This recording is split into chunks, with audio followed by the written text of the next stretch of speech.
Assalamualaikum warahmatullahi wabarakatuh. Alhamdulillah, alhamdulillahilladzi ahalla lana at-thayyibat wa harrama 'alaina al-khabithat wa hadzarna min zulumati asy-syubuhat. Ashhadu an la ilaha illallah wahdahu la syarika lah, lahul mahya wal mamat, wa ashhadu anna Muhammadan abduhu wa rasuluhu ja'ana bil ayatil bayyinat wa ala alihi wa ashabihi ahlut tuhri wal makrumat, amma ba'd. Allahumma la tufarrik hadzal jam'i illa bi dhanbin maghfur.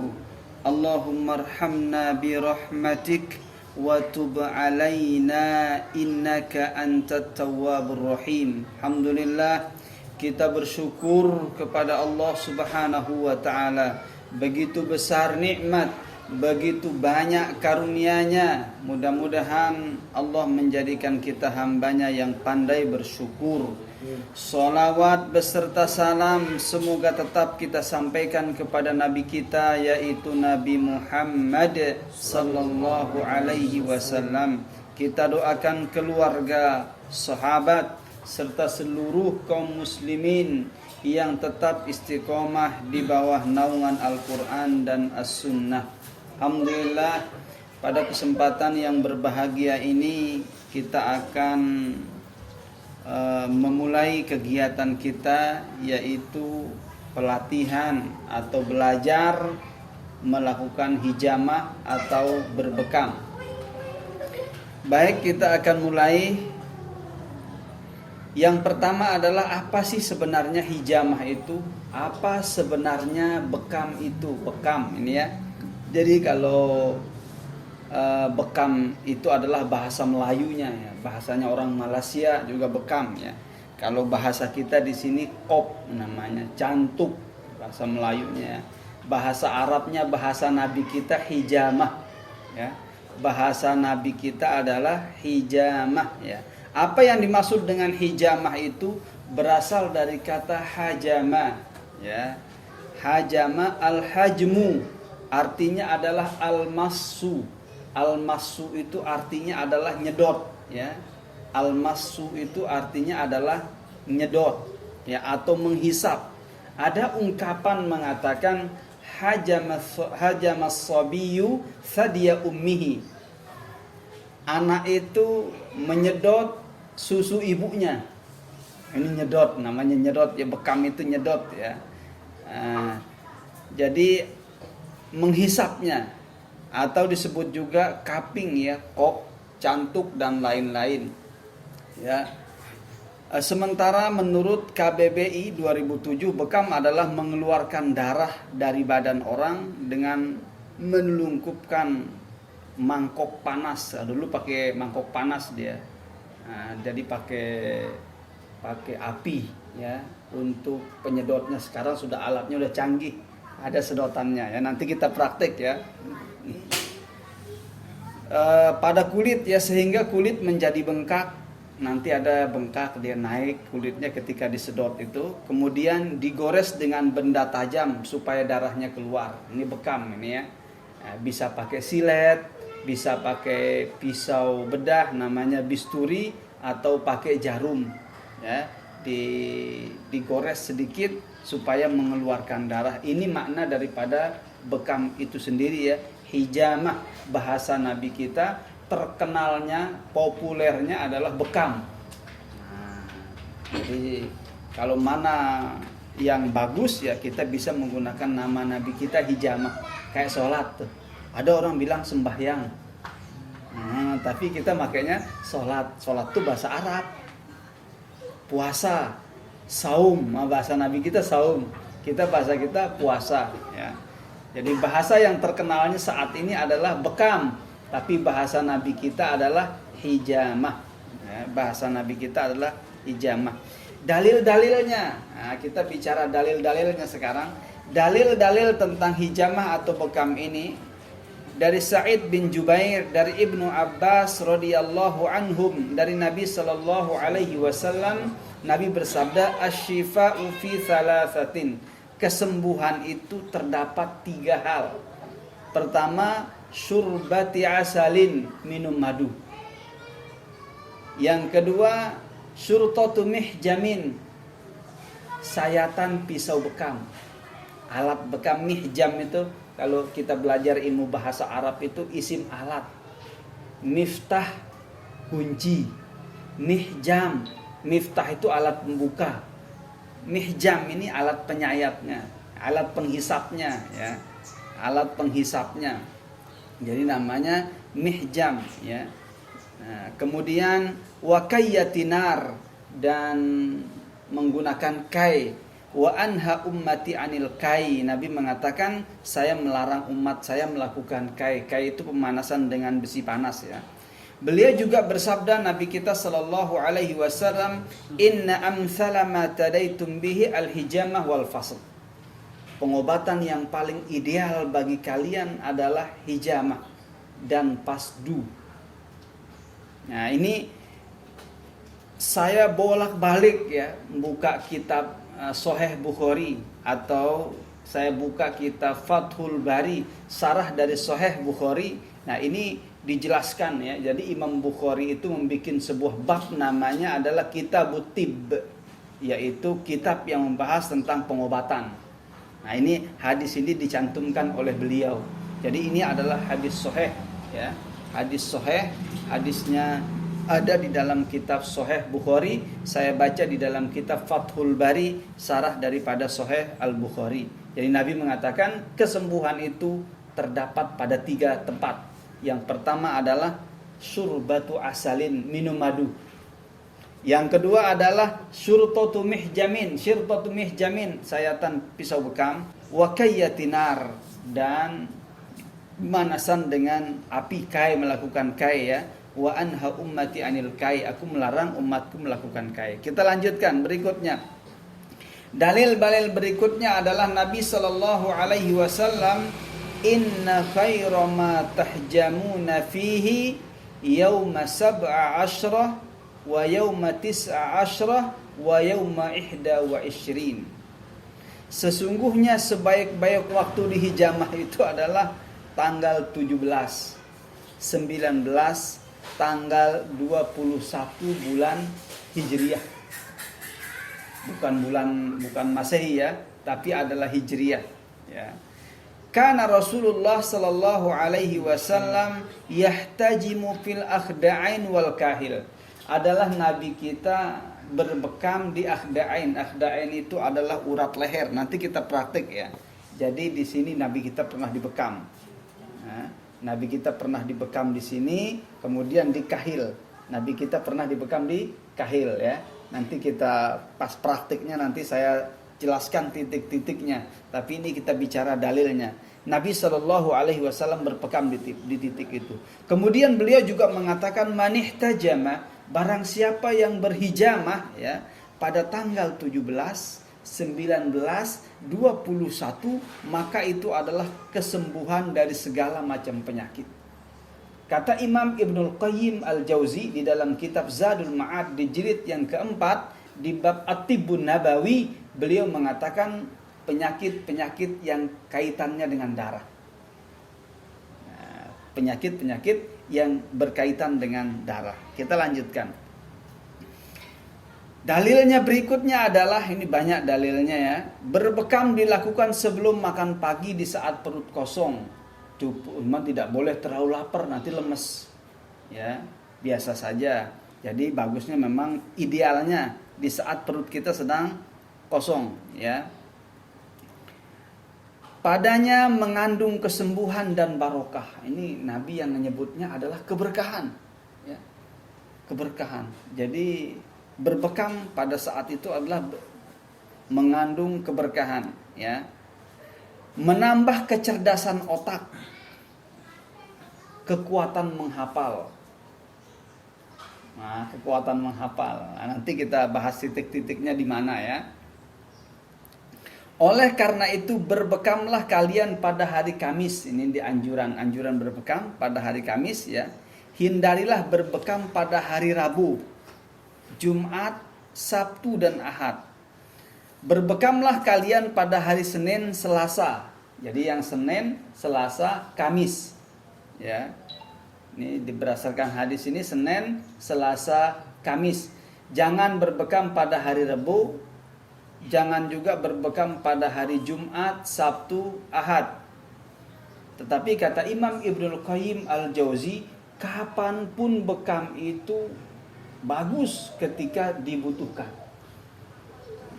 Oh ternyata dia butuh dibekamnya hari Kamis, hari Sabtu, hari Ahad, atau susah orang kerja Senin sampai Jumat kerja, Sabtu Ahad dia baru ada waktu. Juga kata para ulama tidak mengapa ketika memang sangat dibutuhkan. Wah, jadi darahnya sedang mendidih ya, nggak kuat ya, pegel nggak kuat. Banyak orang-orang yang saya bekam tuh udah nggak kuat nih, pegel sekali. Nah maka ini tidak membutuhkan waktu, kapanpun juga bisa dibekam ya, kapanpun juga bisa kita melakukan bekam. Ya, baik. Sekarang kita akan membahas tentang hukum melakukan bekam itu sendiri. Ya, ini ikhtalafal ulama'u ila qaulain, ya. Berbeda pendapat para ulama menjadi dua pendapat. Ada yang menganggapnya sunnah. Kenapa sunnah? Ya karena Nabi melakukannya. Nabi kita pernah dibekam. Nabi kita sedang pusing ini dibekam di sini Ummu Mughith. Nah, nanti kita belajari titik-titiknya ya. Ummu Mughith. Nabi kita pernah dibekam di Kahil. Beliau diracun oleh perempuan Yahudi namanya Zainab binti Harithah. Nah, nama perempuan Yahudi yang meracun Nabi kita itu. Nabi kita diracun, kemudian Nabi kita dibekam, ya. Nabi kita dibekam, ya. Ada yang mengatakan hukumnya sunnah. Kenapa sunnah? Karena memang Nabi melakukannya. Kan namanya sunnah itu adalah wa huwa ma udifa ila Nabi sallallahu alaihi wasallam min qaulin au fi'lin au takririn. Sunnah itu adalah apa yang disandarkan kepada Nabi, baik itu bentuknya perkataan, perbuatan, ataupun adalah takrir, ketetapan. Oh ini dilakukan oleh Nabi, Nabi pernah dibekam. Ya, makanya sebagian mengatakan hukumnya adalah sunnah. Pendapat ini dipegang oleh Syekh Abu Ishaq Al-Huwaini. Kemudian ada juga yang mengatakan hukumnya mubah. Hukumnya adalah mubah, ya. Ada juga yang berpendapat bukan termasuk amalan sunnah, karena ini mubah itu boleh saja. Tapi tetap ini akan mendatangkan pahala. Kenapa? Karena ini adalah pengobatan, ya. Mubah artinya pengobatan yang saat dibutuhkan, bukan termasuk ibadah. Sehingga ada ulama yang menganggapnya bahwa ini adalah bukanlah termasuk sunnah, tapi dia mubah. Bisa mendapatkan pahala, bisa ketika niatnya, ya, tergantung niatnya, ya. Nah ini adalah termasuk pendapat Syekh Muhammad bin Shalih Al-Utsaimin. Syekh Shalih Al-Fauzan mengatakan bahwa hukum berbekam itu adalah mubah, bukanlah wajib, ya, bukanlah sunnah. Nah terlepas dari perbedaan pendapat ini adalah tetap bekam itu adalah sesuatu yang baik, ya. Ketika orang berbekam diniatkan untuk mengikuti Nabi, karena Nabi yang melakukannya. Nabi, ya, ini pengobatan ini dipilih oleh Nabi kita. Jadi Nabi kita Shallallahu Alaihi Wasallam memilihnya. Ya, apa yang diucapkan oleh Nabi, apa yang dikatakan oleh Nabi ini, teman-teman, bukanlah karang-karangan. Dia adalah wahyu. Wa ma yantiqu anil hawa in huwa illa wahyu yuha.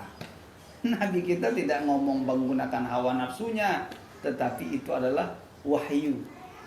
Nah, jadi teman-teman yang dimuliakan Allah, jadi terlepas ya, kita mau ngambil sunnah pendapatnya atau kita mengatakan Allah mubah, ya, tetap dua-duanya mendapatkan pahala ketika dilakukan dengan niat yang ikhlas, ya. Jadi hukumnya ini biar kita tahu dulu hukumnya, ya. Pembagian hijamah, ada namanya hijamah jafah. Ya, ini saya baca di dalam kitab yang tebal sekali. Judul kitab itu At-Tibbul Badil, ya, pengobatan alternatif. Mereka nyebutnya adalah pengobatan alternatif. Saya sendiri menyebutnya bekam ini, hijamah ini bukan pengobatan alternatif, tapi pengobatan utama. Kenapa dia menjadi pengobatan utama? Karena ini yang dipilih oleh Nabi Sallallahu Alaihi Wasallam. Ini dipilih. Bagaimana bunyi ayatnya? Allah Subhanahu Wa Taala berfirman dalam surah Al-Ahzab ayat yang ke-36.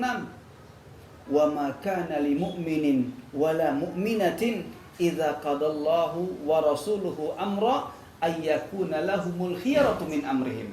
Tidak pantas, tidak patut seorang mukmin laki-laki, seorang mukmin perempuan ketika Allah dan Rasulnya sudah menentukan. Nabi nyuruh berbekam, menentukan suatu urusan, kemudian dia memiliki pilihan yang lain dari urusannya. Nah, lewat ayat ini, kalau saya sendiri mengatakan hijamah ini bukan pengobatan alternatif, tapi dia adalah pengobatan utama. Alasannya kenapa? Itu dipilih oleh Nabi. Dipilih oleh Nabi. Nah, ada yang japah, jenisnya kering. Yang japah ini terbagi menjadi dua. Ada yang sabitah, statis, tetap dia. Ada yang mutaharikah, gerak, diluncurin. Memiliki manfaat sendiri-sendiri tuh. Nah, nanti kita coba di prakteknya ya. Bagaimana bekam kering pertama. Yang kedua bagaimana bekam kering yang tetap. Bagaimana bekam kering yang dijalankan. Ya, itu biasanya untuk melenturkan otot-otot yang kaku. Ya, melenturkan otot-otot yang kaku. Biasanya untuk melenturkan orang-orang yang stroke gitu. Ini dulu tuh. Diluncur dulu, luncur lah bahasanya. Nah, jadi yang kemudian ada yang kedua hijamah damawiyah atau bekam basah, ya. Jadi bekam mengeluarkan hijamah, mengeluarkan darahnya. Jadi dua-duanya ini baik jafah maupun damawiyah ini adalah bermanfaat, ya. Bermanfaat baik secara klinis maupun secara pengalaman, ya. Pengalaman. Jadi saya di rumah itu istri saya sering sekali dibekam, ya. Senang dia habis dibekam, enak rasanya, ya. Alhamdulillah. Kita lanjutkan. Kenapa kita perlu berbekam? Nah, ini teman-teman yang dimuliakan Allah. Kenapa kita perlu melakukan hijamah atau berbekam? Karena hijamah atau bekam itu adalah pengobatan ilahi, wahyu yang merupakan petunjuk dari Allah Ta'ala. Tidaklah Nabi kita ketemu dengan para malaikat waktu Isra Mi'raj itu, kemudian dikatakan kepada Nabi kita, mur ummataka bil hijamah. Perintahkanlah umatmu untuk melakukan hijamah. Ya, disuruh. Dan hijamah itu yang kedua adalah pengobatan yang paling ideal. Ini hadisnya di dalam riwayat Imam Bukhari dan Imam Muslim, inna amsala ma tadawaitum bihi al-hijamah wal fasl. Sesungguhnya pengobatan yang paling ideal bagi kalian adalah yaitu melakukan hijamah dan fasl. Akan tetapi banyak orang yang takut dibekam, tidak mau dibekam, ya, tidak pernah dibekam. Nah, saya alhamdulillah sering sekali dibekam, baik bekam kering maupun bekam basah, ya. Hampir di semua tubuh lah pernah dibekam, ya. Di semua titik-titik yang pernah saya pelajari, saya pernah dibekam di situ. Dan rasanya saya sangat bagus sekali, ya, sangat bermanfaat, ya. Hijamah metode pengobatan yang dipilih oleh Rasul Shallallahu Alaihi Wasallam. Tadi kita bicarakan tuh. Kenapa kita perlu berbekam itu? Karena ini adalah dipilih oleh Nabi kita Sallallahu Alaihi Wasallam. Ini Nabi yang milih.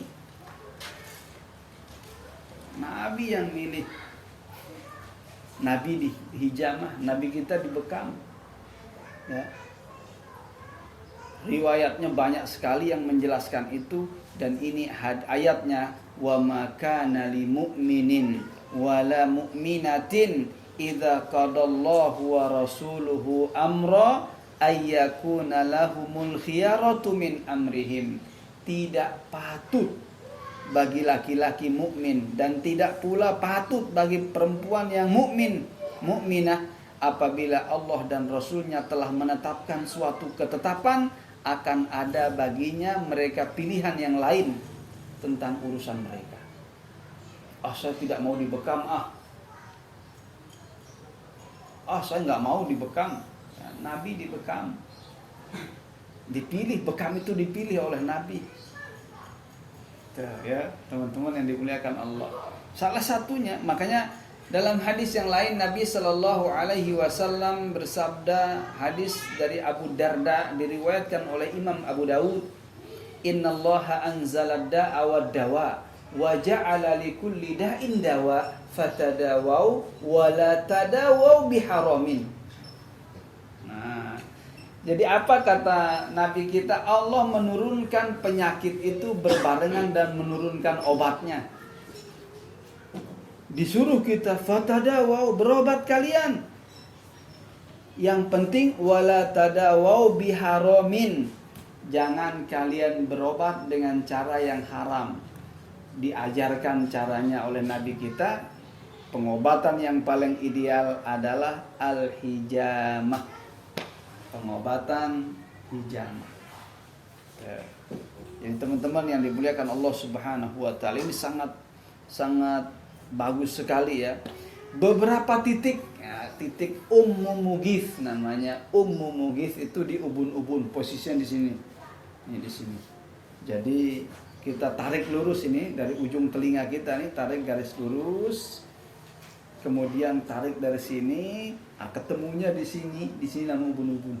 Nanti dihilangkan rambutnya tuh sedikit, kemudian dibekam di sini. Saya sudah mencobanya berkali-kali, itu langsung enteng rasanya. Enak. Nabi kita pernah dibekam di situ karena beliau sedang ihram saat itu, beliau sedang pusing kepalanya, kemudian Nabi kita dibekam. Ya, Nabi kita dibekam. Ya. Kemudian yang kedua akhda'ain namanya. Akhda'ain ini adalah 2 titik di leher bagian belakang. Kita ukur dua jari dari telinga bawah ini. Di garis, tarik garis lurusnya di sini posisinya. Nanti saya ajari menentukan titiknya, ya, supaya kita tidak salah menentukan titiknya. Akhda'ain. Nabi kita pernah dibekam di sana. Al-kahil di tengkuk. Tengkuk itu tonjolan di sini nih. Ada tonjolan ini ya. Nah, itu namanya kahil. Nah, kemudian al-katifain, bahu. Ini nih antara tulang depan, tulang belakang, tengah-tengahnya.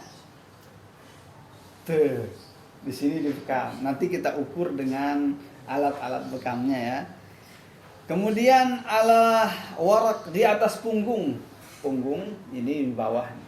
Ada beberapa titik nanti di punggung, cuman ini hanya mencontohkan aja saya ya. Di belakang, di punggung kita ini, di pas, ya, nanti kita prakteklah pasti itu. Ala zuhril qadam, di atas betis. Di betis ini pas di daging betis. Nah ini di antara titik, nanti banyak titik-titik pengembangannya, titik-titik yang lain ya. Cuman ini titik-titik yang umum, yang enak ketika kita ngebekam orang, enak ini rasanya gitu ya. Walaupun nanti titik-titik yang lain juga bagus untuk kita berbekam. Baik, kita lanjutkan. Beberapa titik tidak boleh dihijamah bekam, yaitu lubang alamiah tubuh. Nggak boleh bekam mulut orang, hidungnya, telinganya, matanya dibekam ya. Nggak boleh di lubang-lubangnya, kemaluannya, duburnya nggak boleh ya. Kemudian lipatan-lipatan, tuh nggak boleh pas di lipatan betisnya, pas di sini ya, di lipatan-lipatan ya, selangkangannya, di ketiaknya dibekam. Nah, jadi sakit. Bagian tubuh yang luka, ya bagian tubuh yang luka, karena ini sangat sakit sekali, bisa pingsan orang nanti tuh. Misalnya nih ada orang lagi bahasa saya kebong namanya, bisulan, bisul gede, dibekam, sakitnya luar biasa gitu ya. Jadi bagian yang luka tubuhnya jangan dibekam, di sekitarnya ya. Nah, nanti pas itunya itu nanti kita akan praktek ya. Kemudian persiapan melakukan hijamah itu sebelumnya niat yang ikhlas untuk mendapatkan kesembuhan. Nah, ini kita niatkan, saya ingin mengikuti Nabi karena Nabi memilih bekam. Nah, kita niatnya adalah untuk mengikuti sunnah Nabi Shallallahu Alaihi Wasallam. Kemudian tidak juga terlalu lapar, istirahat yang cukup. Istirahat, jangan begadang. Habis begadang dibekam, nanti bisa pingsan ya. Tapi tergantung kondisi tubuh orang ya. Kekuatannya nanti orang kelengan dia ya. Kemudian jangan terlalu lapar dan terlalu kenyang, bisa mual. Ya, mual. Terlalu kenyang itu bisa mual ya, karena lambungnya sedang bekerja, dibekam ya. Kemudian terlalu lapar juga nanti sempoyongan dia. Udah keringat dingin saking laparnya, dibekam lagi kan, keluarin darahnya, ambruk nanti. Kemudian yang harus kita lakukan juga memberitahu keluhan penyakit kepada hajam atau pebekam. Nah, ini pengalaman saya melakukan bekam ini, pertama adalah tidak semua orang itu menceritakan penyakitnya kepada kita. Yang kedua, kadang dia tidak tahu dirinya sakit. Nggak tahu dia sakit, nggak tahu dirinya sakit. Apalagi kita ngebekam orang-orang yang tidak pernah ngecek gitu ya. Artinya dia tidak pernah ngecek kesehatannya. Nah, kemudian kita bekam orang ini. Nah, jadi dia tidak tahu tentang penyakit yang dia sedang alami ya. Ini keluhan penyakit ya. Karena yang berbahaya itu nanti kalau ternyata dia hepatitis ya. Jadi pengalaman, saya bercerita pengalaman saya adalah pengalaman saya ketika ngebekam orang ini. Ada orang tiba-tiba dia kena penyakit hepatitis C. Hepatitis C itu sudah kanker sirosis ya, kanker hati. Saya pernah ngebekam orang begitu juga. Karena dia nggak cerita penyakitnya apa, ya. Ini kayaknya nih kita kelihatan sebenarnya ya dari raut wajahnya kelihatan, tapi dia nggak mau cerita. Dia bilang sehat-sehat aja, pengen dibekam. Nah, setelah lama kemudian, setelah kita tanya-tanya, benar ternyata dia kena penyakit sirosis ya, kanker. Bahaya juga tiba-tiba orangnya HIV, misalnya kan ya, AIDS. Nah, ini bisa menular ya, ini berbahaya ya, ini persiapannya. Kalau ternyata dia hepatitis atau punya penyakit menular, kita suruh dia membeli alat sendiri, pakai alat dia. Terus kita ekstra hati-hati ya sebagai pembekam ketika melakukan pembekaman ya teman-teman. Kemudian adalah saat berbekam banyak membaca doa kepada Allah, doa kesembuhan. Allahumma rabban nas adhibil ba'sa washfi antas syafi la shifaa illa shifauka shifaan la yughadiru saqama. Ini banyak melakukan berdoa ya. Karena sembuh itu atas izin dan takdir Allah. Ya. Bukan bekam yang menyembuhkan, bukan rumah sakit yang menyembuhkan, bukan obat yang menyembuhkan. Kata Nabi Shallallahu Alaihi Wasallam, apabila bertemu cocok obat itu dan penyakitnya, bari abi iznillah, orang itu akan sembuh atas izin Allah Subhanahu Wa Taala. Ya. Kemudian banyak berzikir supaya jangan bengong. Ya, jangan bengong. Setelah berbekam mengkonsumsi makanan yang manis, ya, kurma, madu, karena ada orang yang berbekam itu semua sekujur tubuhnya sering disuruh ya. Bekam semua Pak Ustadz katanya, bisa bekam semua. Nah nanti agak enteng badannya tapi sempoyongan dia. Nah, jadi ini minum yang manis biar kembali energinya ya. Tidak boleh bekerja berat. Nah, ada kasus orang yang saya bekam kemudian dia main badminton. Oh, langsung meriang dia. Atau main bola nanti ya. Habis dibekam main bola gitu. Ini juga tidak bagus ya. Jangan bekerja berat ya. Boleh mandi setelah 2 jam ya. Jadi tidak boleh langsung mandi 2 sampai 3 jaman lah baru supaya enak. Karena kenapa? Saat dibekam itu pori-porinya terbuka. Ya. Saat dibekam itu pori-porinya terbuka, kemudian dia mandi, drop itu nanti.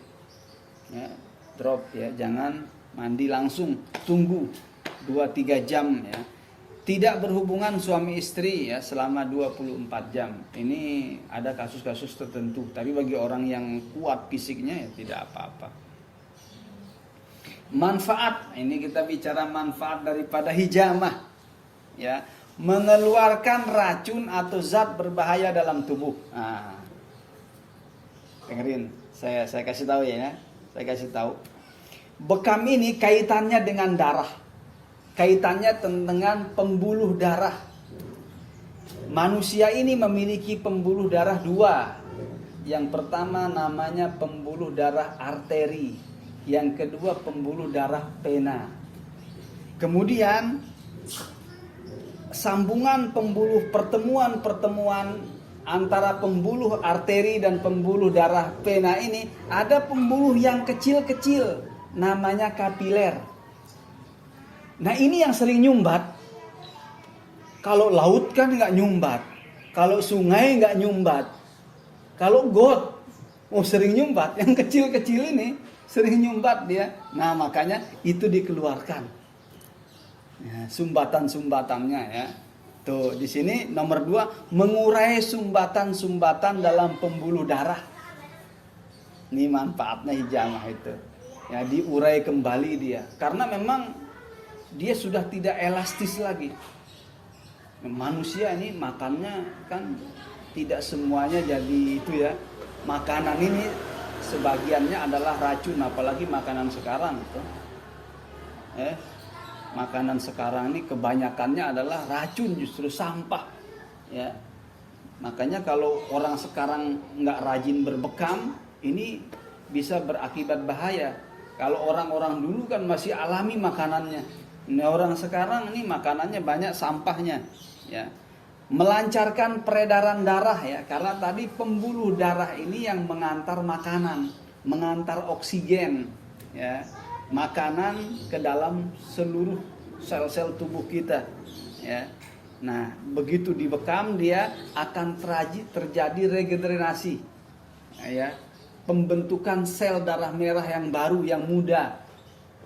Nah, makanya sumsum tulang belakang kita ini akan bekerja lagi, dirangsang untuk membentuk sel darah merah baru ya,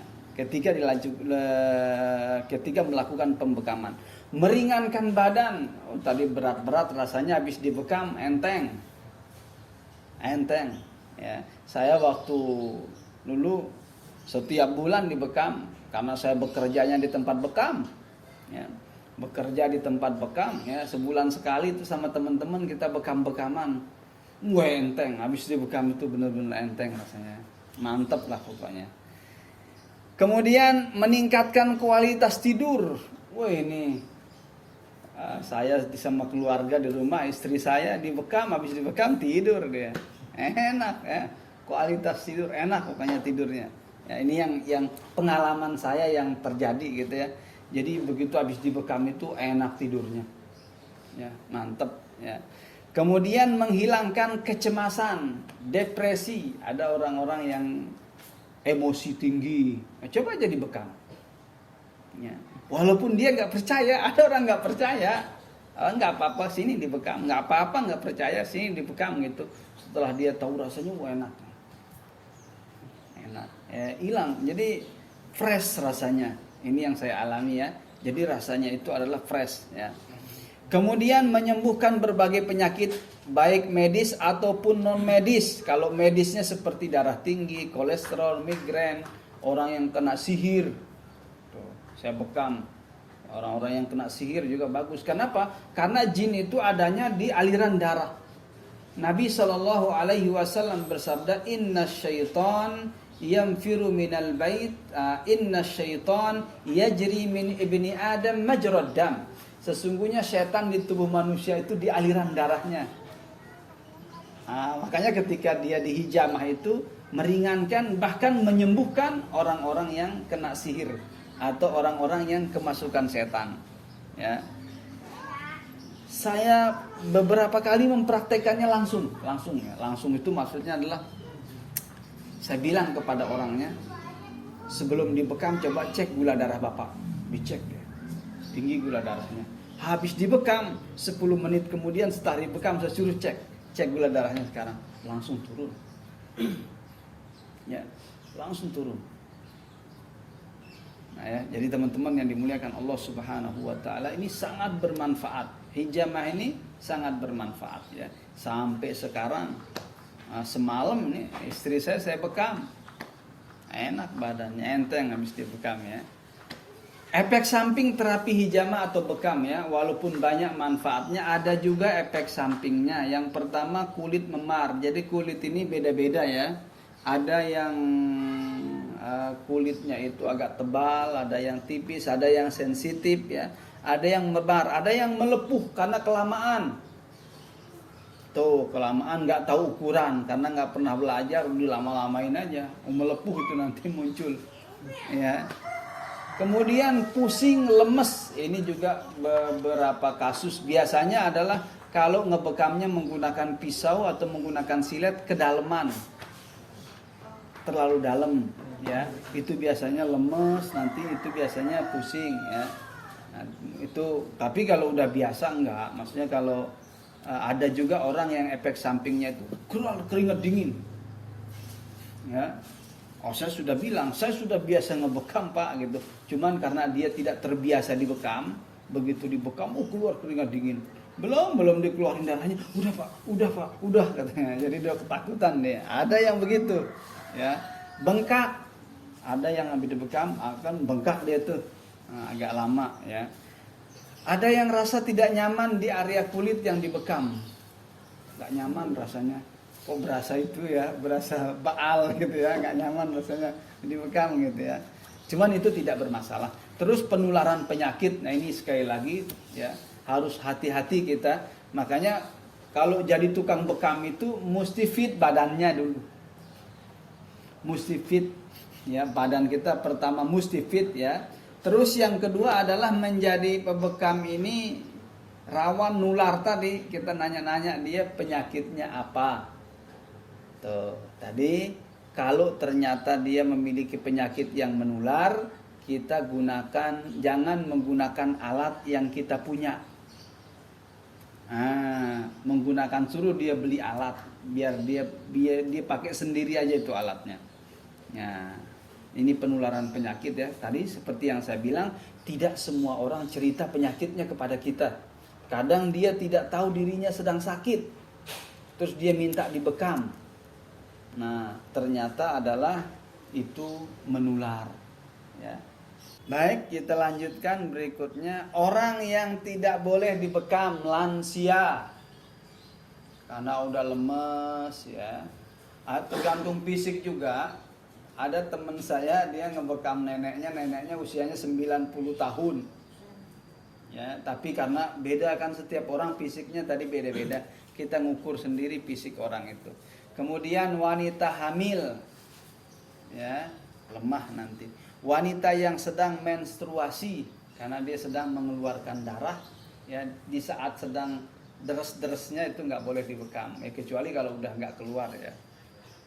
Kemudian adalah orang yang lemes badannya, Pak tolong bekam saya. Lebih lemes lagi ya, jangan.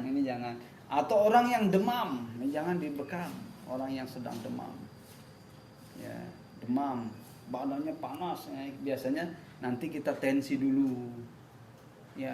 Orang yang diabetes mellitus dengan posisi kalau dia luka susah sembuhnya. Ciri-cirinya itu biasanya titik-titik yang sudah sering kebas.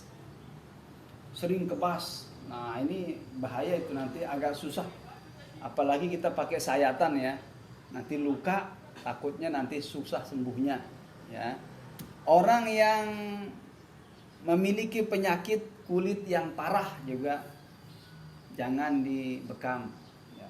Seluruh kulitnya ini, saya pernah, tapi ini ngerukiah ya, ngerukiah orang seluruh kulitnya ini terkelupas, mulai dari ujung rambut ini sampai bawah terkelupas dan sakit. Nah ini tidak perlu dibekam ya. Nah, itu waktu itu saya rukiah dia, jadi nggak bisa dibekam, dari ujung rambut sampai ujung kaki terkelupas dan merah-merah.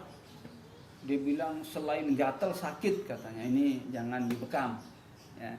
Waktu itu saya rukiah dia, nggak dibekam.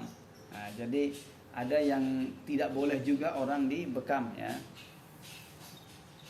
Waktu-waktu dan hari-hari berbekam ya, waktu saat dibutuhkan itu kapan saja. Ini kata Imam Ibnul Qayyim Al-Jauziyah. Jadi kapanpun dia butuh sekali untuk dibekam. Udah berat lehernya, udah berat, udah kaku, ini memang mesti dikeluarin darahnya, kapan aja ya, saat dibutuhkan. Nah, dianjurkan lagi tanggal 17, 19, tanggal 21 bulan Hijriah. Nah, ini kata para ahli, katanya saat tanggal-tanggal segini ini air laut pun sedang pasang katanya. Jadi sedang bergejolak darah manusia dalam tubuhnya, makanya dianjurkan dibekam. Itu juga kenapa dianjurkan berpuasa Ayyamul Bid tuh. Ayyamul Bid itu tengah-tengah bulan itu. Kenapa? Supaya mampu menahan hawa nafsunya ya, nahan emosi, nahan semuanya. Berbekam itu hari Senin, Selasa, Kamis. Lebih bagus lagi ternyata Senin, Selasa, Kamis itu pada tanggal 17 itu, atau tanggal 19 atau tanggal 21. Ya, ingat 2 jam sebelum berbekam itu tidak boleh makan dulu. Makanya ini nggak boleh terlalu kenyang tuh. Tuh ya, ingat ya, 2 jam sebelum berbekam itu tidak boleh makan dulu. Nah, jadi perutnya ini jangan terlalu kenyang, jangan juga terlalu lapar ya, tadi ya kita bahas ya. Nah, kemudian juga 2 jam sesudah bekam jangan mandi dulu.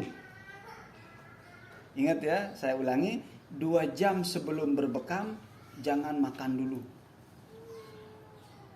2 jam sesudah bekam jangan mandi dulu. Tunggu 2 jam lebih. Ya, karena tadi pori-porinya sedang terbuka, ya. Nabi Shallallahu Alaihi Wasallam bersabda tadi, Inna khaira ma tahtajimun fihi yawma sab'a ashrah. Sesungguhnya yang paling baik, sesungguhnya sebaik-baik waktu kalian berbekam adalah tanggal 17, 19 dan tanggal 21 bulan Hijriyah. Ini yang paling bagus ini. Ya, yang paling bagus kita berbekam. Ya, seandainya tanggalan ini jatuhnya hari Rabu, boleh dibekam tuh. Tanggalan ini ternyata jatuhnya itu hari Ahad, hari Jumat tadi, tetap boleh dibekam. Ya, bagus malah gitu ya. Waktu-waktu masih dan hari-hari berbekam, berbekam dilakukan sebelum makan pagi di saat perut kita kosong. Artinya jangan juga terlalu lapar, tadi ingat ya. Ini yang paling ideal ya, padanya mengandung kesembuhan dan barokah, menambah kecerdasan otak, kekuatan menghafal. Ada waktu itu beberapa anak ya, Pak Ustadz saya mau masuk ke lembaga menghafal Al-Quran, saya pengen dibekam dulu katanya. Nah, saya bekam dia ya. Jadi karena ada hadisnya nih ya, kekuatan menghafal ya. Oleh karena itu berbekamlah kalian pada hari Kamis, hindari berbekam pada hari Rabu, pada hari Jumat, Sabtu dan Ahad. Berbekamlah pada hari Senin, Selasa. Karena itu adalah di mana Allah menyembuhkan Nabi Ayub dan menimpanya bala pada hari Rabu. Tidaklah timbul penyakit kusta dan lepra kecuali pada hari Rabu dan malam hari Rabu. Ya. Hadis riwayat Imam Ibnu Majah dalam sunannya dan yang lainnya. Nah, jadi Ini tentang pengantarnya aja ini. Nah, nanti kita akan membahas setiap penyakit. Ya, penyakit ini titiknya di mana nih? Apa yang harus dibekam, apa yang harus dihindari-hindari. Ya, ini kaitannya juga bekam ini dengan pengetahuan kita tentang metabolisme tubuh manusia. Ya, tadi sedikit saya singgung tentang bagaimana darah, bagaimana pembuluh darah arteri, pembuluh darah vena, pembuluh darah kapiler. Ya, jadi mengangkat sumbatan-sumbatan ini dengan hijamah. Jadi teman-teman yang dimuliakan Allah, yang paling perlu kita perhatikan adalah di sini ini bicara iman. Ini bicara iman karena ini dalil-dalil. Jadi iman, ya. Seandainya ini pengalaman saya. Saya dulu pernah sakit. Begitu saya sakit, saya datang ke dokter. Dokternya bilang, karena Pak Ustadz ini terlalu sering berpuasa, makanya sakitnya begini. Ya. Ini iman, walaupun mereka mengatakan jangan terlalu kuat puasanya nanti kamu sakit. Puasa disuruh, diwajibkan kita puasa bulan Ramadan, mau ada penelitiannya misalnya kalau puasa bulan Ramadan nanti sakit. Ini masalah iman. Ya, ini masalah iman. Begitu juga hijamah ini ya. Jadi iman. Karena Nabi yang melakukannya, Nabi yang menyebutkannya, Nabi yang menganjurkannya, Nabi yang mengatakan bahwa dia adalah pengobatan yang paling ideal. Tuh, makanya apa pantas bagi kita untuk memilih pengobatan yang lain selain yang diwariskan oleh Nabi kita Sallallahu Alaihi Wasallam. Makanya tidak pantas hijamah ini dikatakan pengobatan alternatif. Karena dianjurkan oleh Nabi, maka kita katakan hijamah ini adalah pengobatan yang paling utama, bukan pengobatan alternatif. Ya, baik teman-teman yang dimuliakan Allah, ini pengantarnya dulu nih, pengantar tentang berbekam. Ada yang mau ditanyakan seputar berbekam ini, silahkan. Ya. Kenapa? Kalau mau tanya, kalau bekam tapi di punggungnya itu ada bekas jahitan atau bekas luka itu gimana? Bekamnya pakai apa itu? Pisau atau jarum? Jarum. Harusnya tidak. Saya belum menjumpai. Ya, saya belum menjumpai. Kalau bekas kayak jahitan gitu, kayak jahitan. Jahitan kan biasanya sobek baru dijahit ya. Bekas jahitan gitu. Atau gimana? Oh, udah lama sembuh. Jadi misalnya di titik itu ada bekas luka dulu. Pernah dijahit, nggak masalah. Nah, kalau udah lama ya. Yang penting jangan baru. Nah, kalau baru kan masih takutnya ada peradangan tadi. Takutnya ada peradangan ya. Jadi memang ada juga yang tidak mengerti teknik berbekam menggunakan pisau. Jadi berbekasnya lama karena dia nggak ngerti. Ya, terlalu dalam bisa. Nah, cuman itu tetap saja tidak berbahaya ya. Hanya memang darahnya akan sering keluar. Nih darah ini pembuluh darah arteri ini posisinya agak dalam tempatnya. Ya, makanya kalau terlalu dalam itu kan keluar terus darahnya tuh. Ya, makanya dianjurkan jangan terlalu dalam, tipis saja. Nah, makanya kita latihannya nanti menggunakan jarum ini. Ada lagi yang mau ditanyakan? Kalau gimana cara ngatasin kulit yang kayak gatal-gatal setelah bekam? Bagaimana mengatasi kulit yang gatal-gatal setelah hijamah? Setelah hijamah ini biasanya ada juga yang dampaknya itu gatal-gatal ya. Tadi saya nggak sebut. Ada yang gatal biasanya adalah pertama karena alat bekamnya sudah aus. Alat bekamnya sudah harus diganti. Itu pertama penyebabnya. Yang kedua memang ada orang kulitnya sensitif ya. Jadi ada yang nggak gatel habis dibekam, ada yang gatel habis dibekam ya. Nah kemudian bagaimana cara mengatasinya? Kasih antiseptik ya. Antiseptik bisa pakai menggunakan minyak zaitun, bisa menggunakan habbatus sauda, atau antiseptik yang sedang beredar. Ya. Tapi biasanya itu alatnya yang mesti diganti karena alatnya sudah aus, sudah terlalu lama dipakai. Ya, jadi timbulnya kadang gatal-gatal atau bisa jadi tidak steril ya, tidak bersih dalam pengobatan. Karena gini, ketika kita berbekam, saya selalu menyarankan kepada teman-teman yang senang berbekam, beli aja alat sendiri, nggak mahal. Kalau kita memang senang dibekam, kita pakai alat kita sendiri. Nah, kan tadi begitu alat ini untuk kepentingan umum, kita datang ke tempat terapi secara umum berbekam begitu. Kalau pasiennya banyak orang itu, pasti sterilnya tidak bagus. Karena orang banyak yang nunggu. Banyak yang nungguin. Orang yang nungguin ini kok lama bener katanya. Jadi dan juga tadi seperti yang saya sampaikan, tidak semua orang cerita penyakitnya. Nggak tahu ternyata dia punya penyakit menular, gatal, ya, eksim, atau penyakit yang lain. Nah, kalau tidak bersih secara sterilisasinya, itu bisa saja tadi menular, ya, bisa menular karena faktor apa tadi? Faktor tidak steril alat-alatnya. Makanya saya sarankan selalu sama teman-teman tuh beli aja kop-kopannya untuk dibekam. Nanti kalau mau bekam, datang ya ke tukang bekam, tolong bekam saya ini pakai alat saya. Itu lebih aman, lebih enak. Datang ke tukang bekam, oh itu kalau antri itu yang bekam pasti asal-asalan membersihkannya biar cepet. Ya, jadi harus hati-hati. Baik, tadi. Ini kalau titik untuk memperkuat daya ingat itu memang titiknya ada tentu ya tadi. Iya, jadi di sini tidak disebutkan, cuman di beberapa buku kesehatan itu menyebutkan di kepala. Mughith, ya. Nah, Nabi kita Shallallahu Alaihi Wasallam ketika kena racun itu di kahilnya di sini, untuk racun ya di sini. Nah, jadi untuk menguatkan ingatan itu bisa dengan hijamah karena ada dalilnya kan, ada dalilnya. Tapi dalil ini tidak menjelaskan di mana titiknya.